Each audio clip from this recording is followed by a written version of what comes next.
Kejaksaan Agung Republik Indonesia menetapkan Menteri Komunikasi dan Informatika Johnny G. Plate sebagai tersangka. Johnny terseret kasus dugaan korupsi penyedia menara base transceiver station 4G dan infrastruktur pendukung 1, 2, 3, dan 4 bakti Kementerian Kominfo tahun 2020 hingga 2022. Usai ditetapkan, Johnny langsung ditahan. Direktur Penyidikan Jampitsus Kejagung Kuntadi mengungkapkan penetapan tersangka terhadap Plate terkait wewenang dia sebagai pengguna anggaran dan posisinya sebagai menteri.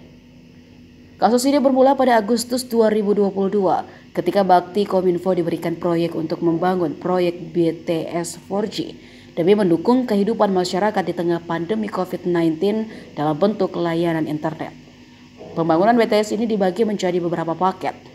Letak pembangunan BTS 4G ini juga terletak di wilayah terluar dan terpencil di Indonesia. Dalam catatan Kominfo, setidaknya ada 4.200 titik dari 3 konsorsium yang tengah disidik.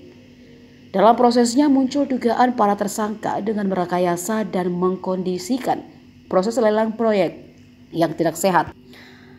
Kecurigaan pun terjadi ketika sampai batas pertanggungjawabannya. Banyak proyek BTS tersebut tiba-tiba berakhir dan beberapa BTS tidak dapat digunakan oleh masyarakat.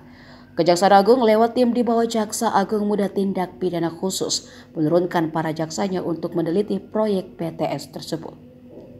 Perlahan tim dari Jampitsus akhirnya berhasil mengungkap adanya korupsi pengadaan BTS ini. Kerugian negara dalam kasus korupsi pembangunan tower Kominfo mencapai 8,3 triliun rupiah. Nilai tersebut merupakan hasil penghitungan Kejaksaan Agung bersama Badan Pengawasan dan Pembangunan.